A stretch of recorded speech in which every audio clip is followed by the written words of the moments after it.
Hi guys, চলেন তাহলে একটু আপনাদের সাথে গল্প করি। আসলে জীবনের বাস্তবতা বলেন, জীবনের যে একটা সময় অতিবাহিত হয়, আসলে এই সময়গুলো নিয়ে মানুষ বিভিন্নভাবে বিভিন্ন জনকে মন্তব্য করে। অনেকেই ভাবেন যে বিশেষ করে যারা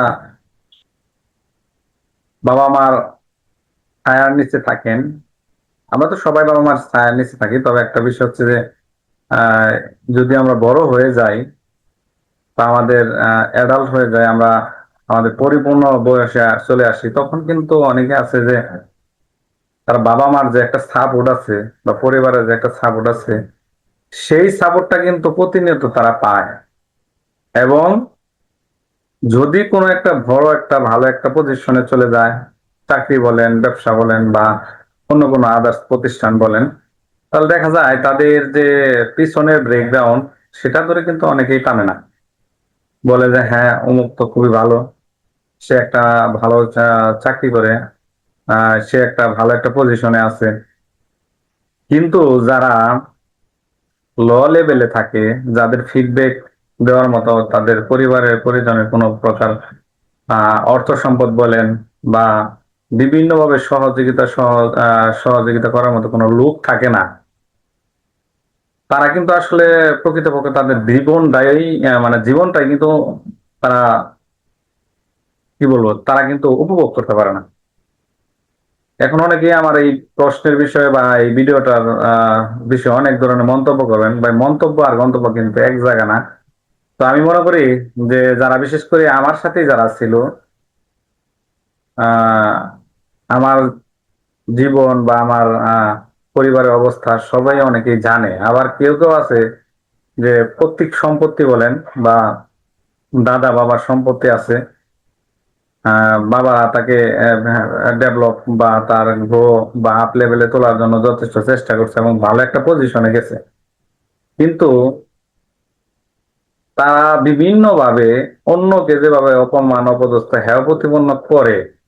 তো আমি মনে করি একজন পরিবারের সদস্য বা একজন পরিবারের লোক যখন অন্যদের কাছে সাহায্য সহযোগিতা পায় না এবং তাকেই বিভিন্নভাবে এই প্রবলেম বা বিভিন্ন তার জীবনের প্রবলেম গুলো সলভ করতে হয়, তখন কিন্তু আসলে পৃথিবীটাকে কঠিন মনে হয়। অনেকেই আছেন যে বিভিন্নভাবে মন্তব্য করবেন যে না, আসলে ভাই আপনার কথা ঠিক না। আসলে বাস্তব জিনিস, বাস্তব সময়, বাস্তব পরিস্থিতি যেটা আছে আর কল্পনার জগতে ঘুরে আসা, সেটা কিন্তু আসলে অনেক ভিন্ন। তো বিশেষ করে যারা আমার কাছের লোক বলেন, আপনজন বলেন,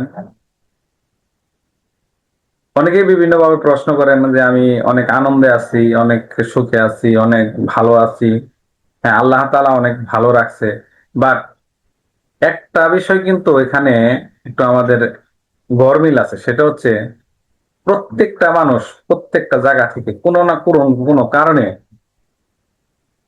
অসুখী থাকতে পারে।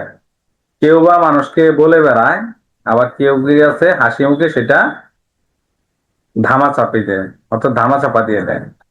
তো আমি মনে করি যারা বিশেষ করে আমার এরকম মন্তব্যটা করেন, তারা অবশ্যই একটু ভেবেচিন্তে করবেন, কারণ প্রত্যেকটা মানুষের একটা নিজস্ব কি আছে, নিজস্ব একটা বাক শক্তি আছে, স্বাধীনতা আছে। তো আপনারা ভালো পজিশনে গেছেন, আপনারা অনেক কিছু করছেন, ওয়েলকাম, আপনাদের জন্য স্বাগতম, আরো অন্য কিছু করেন।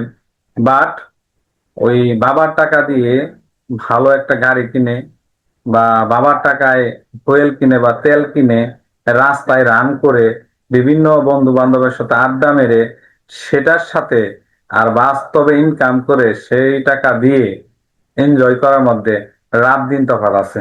তো অনেকেই বিভিন্ন ধরনের প্রশ্ন করেন, বিভিন্ন ভাবে ফোনে আমার সাথে কথা বলেন যে আপনি তো এইভাবে আছেন এইভাবে আছেন। ভাই, আমি আল্লাহ তালা অনেক ভালো রাখছে, আমি আপনাদের কাছে কোনো হেল্প চাই না, হেল্প কারো কাছে চাইও না এ পর্যন্ত। ইনশাল্লাহ আল্লাহ তালা আমাকে হেল্প করে, অন্য যার সাথে হেল্প যাতে না লাগে।